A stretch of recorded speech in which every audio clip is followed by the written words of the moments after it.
Coming up, a new piston engine speed record. Famous aviators ask you to join them in opposing ATC privatization. And aviators of all stripes help out in a disaster. And they take a licking and keep on ticking if you take care of them.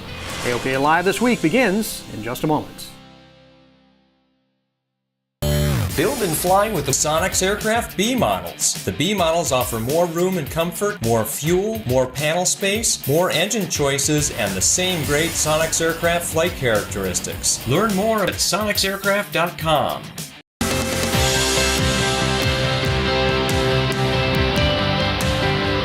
This is AOPA Live This Week with Tom Haynes and Melissa Rudinger. We begin this week with a question. If pro is the opposite of con, what is the opposite of Congress? That question was first posed by the cowboy humorist Will Rogers, and we still don't know the answer. But we do know that Congress is back in Washington this week, about to make decisions that could change general aviation forever. Looks like the House will take up FAA reauthorization next week, and with that, House Transportation Committee Chairman Bill Schuster and the airline lobbyists will be blasting the airways and twisting arms to privatize air traffic control. They've already blasted out this email to hundreds of thousands, spewing the lie that privatization would reduce delays for airline passengers. And don't be fooled, citizens for on-time flights is just a front for the airlines. The general aviation community must counter the airlines' propaganda efforts. And that's why the General Aviation Coalition is asking for your help in getting this video in front of Congress, the news media, and other opinion leaders. After 50 years of flying, I know aviation. Lobbyists want to privatize air traffic control, handing control to the largest airlines, giving them the keys to the kingdom. We can't trust the people who make your airline seats smaller to run ATC. This would allow a corporate monopoly to make decisions that put profits ahead of safety and would devastate rural communities. Say no to air traffic control privatization, a threat to our nation's security, safety, access, and basic fairness. Captain Sully recorded that without compensation because he truly believes in what he says. The GA Coalition needs money to get this video on television and cable where Congress will see it. If you can, please donate to the AOPA Advocacy Fund. The address is there on your screen. Of course, many others in the general aviation community are on the front lines with us. The International Council of Air Shows has released the second of a series of videos with respected aviators speaking out against privatization. This one features 4 former NASA astronauts. ATC commercialization is a solution in search of a problem. The American air traffic control system is the busiest, safest, and most efficient in the world. Please take out your phone right now. Call the number below to be connected directly with the office of your congressional representatives. Encourage them to vote against H.R. 2997. Your voice can and will make a difference. You can find the astronaut video and more information on the website atcnotforsale.com. When you look at it from space, it's a monster. Hurricane Irma is bearing down on the U.S. mainland. As we record this, Irma is a Category 5 with the strongest winds ever measured in the Atlantic. Forecast models now have the storm pointed directly at Florida and the Keys, or possibly up the Georgia-Carolinas coast. And for all of you aircraft owners in the Southeast, we have an important note. Your insurance policy may very well pay for you to move your aircraft out of harm's way. Many policies will pay your expenses to fly your airplane to safety or pay you to hire a contract pilot if you can't fly yourself. And as Irma bears down on Florida, Texas is shifting from rescue and recovery mode to restoration mode. The general aviation community has been helping and continues to help the hundreds of thousands impacted by Harvey. A literal armada of GA airplanes has been moving supplies into the devastated area and transporting relief workers. It's all a volunteer effort.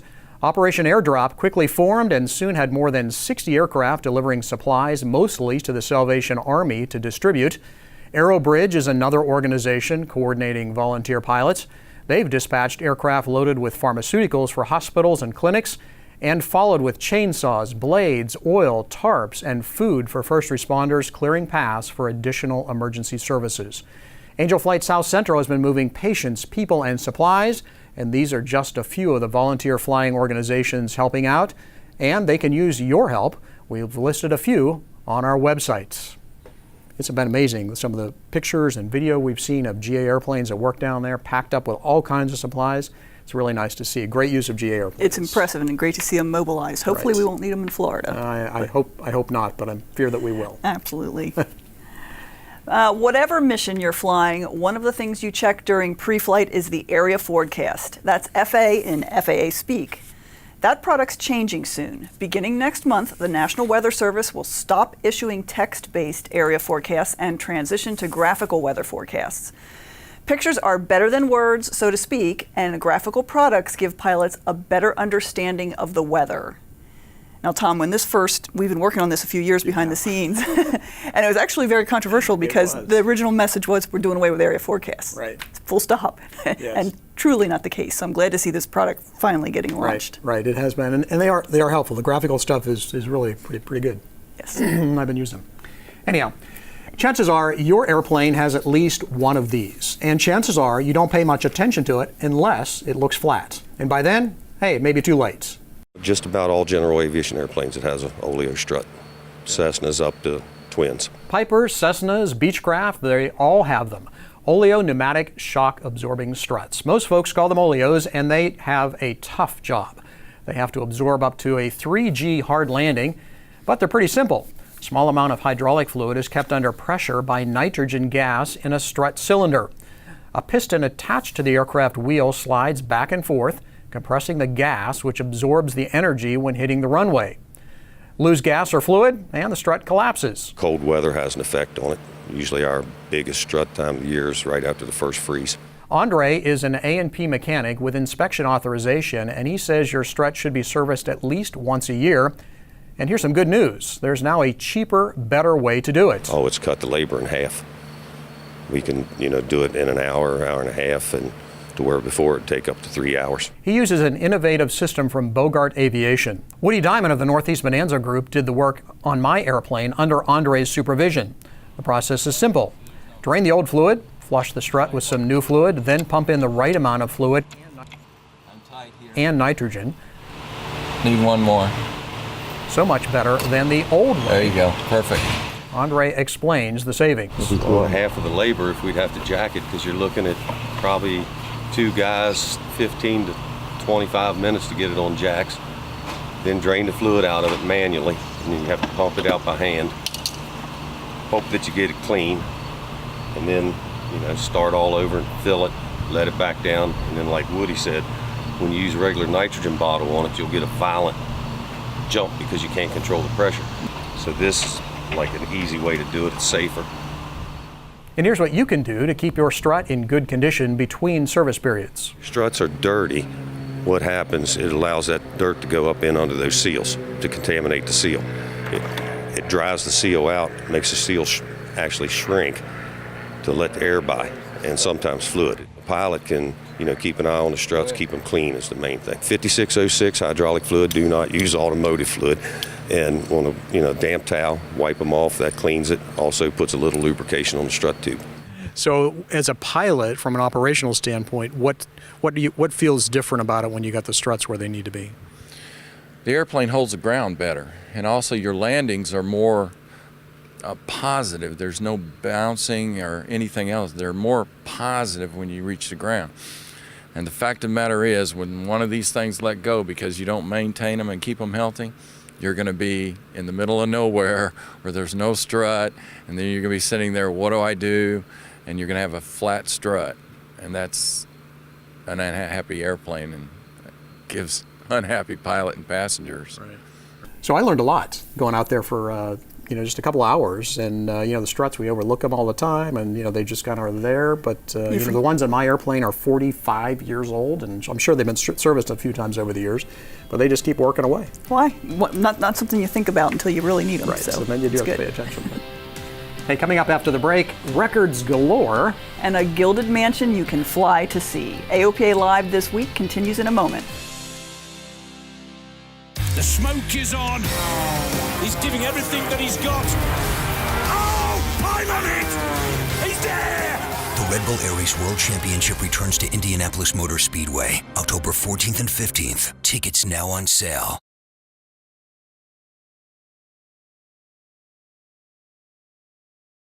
Welcome back. The Perlin project continues to break records. This week, the Airbus Perlin 2 broke the altitude world record for gliders. The glider soared to over 52,000 feet after launch in the mountains of Argentina. The record's a significant milestone on Perlin 2's journey to reach 90,000 feet. The ultimate goal for the project is to explore the edge of space and inspire young people to seek careers in engineering and science. And speaking of world records, there's a new record for the fastest piston engine propeller-driven airplane. A highly modified P-51 Mustang called Voodoo broke the record with an average lap speed of 531 miles per hour. The fastest lap speed was an astounding 554 miles per hour.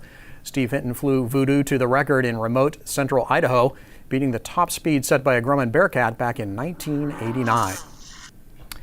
One Aviation is making progress on their development of the Eclipse EA700, or Project Canada, they called it. The company announced the successful first flight of the proof-of-concept wing for the EA700.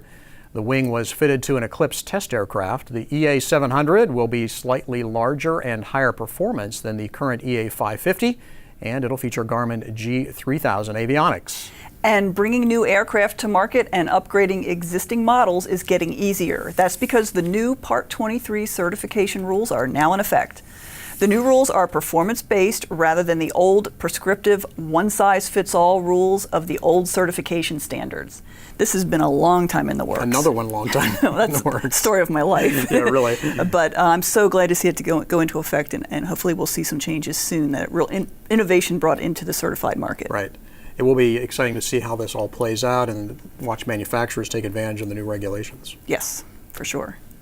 And hey, this is the week. The AOPA Fly-In to Norman, Oklahoma is just about to kick off as we record this. AOPA Director of Outreach and Events, Chris Eads, and his crew are there at work, making it into a terrific event. So the AOPA Fly-In at Norman, Oklahoma is coming together. Our production crew has been here for a few days, and we're in the process of putting together all the tents and the equipment and the infrastructure and getting it ready for you to come and have a fantastic event at Norman, Oklahoma. Norman is just south of Oklahoma City and is a neat college town. If you're able, join us this weekend in the heartland. The weather forecast looks great. And before you know it, the AOPA Fly-In to Groton, Connecticut will be here. It's happening on October 6th and 7th. But there's a deadline already looming. The Cessna Pilot Society is hosting a fly-out to beautiful Newport, Rhode Island, ahead of the Groton Fly-In. They need to know by this Monday if you're able to attend. AOPA Live's Paul Harrop takes you to Newport to show you what you won't want to miss, a tour of a true gilded mansion. It's over the top. It's huge. In your wildest dreams, you can't imagine the splendor waiting on this cliff in Rhode Island. Well, welcome. This is the Breakers. This is probably one of the preeminent Gilded Age properties in America. It is a National Historic Landmark. It was completed in 1895 for Mr. and Mrs. Cornelius Vanderbilt II. And going inside takes you 120 years into history. The handcrafted interior is breathtaking. Andrea Carnero with the Preservation Society of Newport County says it wows a lot of people. I think the scale and the scope is what surprises people the most. They don't expect to see houses this big that look like they belong in Europe here on this tiny island off the coast of Rhode Island. And so they'll walk into the Breakers and walk into this great hall and look up to see this 2.5-story ceiling with the painted ceiling above. We see amazing statuary and gilded walls and marbles and the chandeliers that are of bronze and weigh 900 pounds. It is the sheer scale, I think, that strikes people at first. Mark Twain called these decadent homes gilded mansions. What was a backhanded takedown of the steam age 0.1% is really the only way to describe things like this platinum leaf inlay on the walls of the morning room. The Breakers is filled with detail that you just wouldn't see today, but I think the most interesting fact is that this was the summer home. At the time, the Vanderbilt family really was one of the richest families in America. And this house, with its 70 rooms and 138,000 square feet of living space, was their summer cottage. Well, I guess it's all relative. The cottage has been maintained by the expert staff and countless volunteers at the Preservation Society. It's here for you to see as part of the Cessna Pilot Society fly out to Newport. But what would old Cornelius II think about we simple pilots touring his masterpiece? We think he would love it. He really was a very astute businessman. He ran the New York Central Railroad. He understood serving people and making people happy. These houses were built as reception houses. Frankly, they were built for entertaining. That was their purpose. In Newport, Rhode Island, Paul Harrop, AOPA Live. Thanks, Paul. Hard to even imagine that kind of lifestyle. If you want to participate in the Cessna Pilot Society fly out to Newport, sign up by Monday the 11th and find all the details on our website. So I've visited Newport twice. I've visited that castle twice, and I'm always amazed and impressed. Yeah, actually, I've been to the Breakers twice as well. It is unbelievable. I mean, many of the houses along there are just spectacular. It's really hard to believe that people actually lived like that. Yes. They were their summer cottages at that. Well, hey, that does it for us this week. I'm heading off to Norman. If you're coming to the fly-in, I look forward to seeing you there. And we hope to see all of you back here next Thursday for another edition of AOPA Live This Week.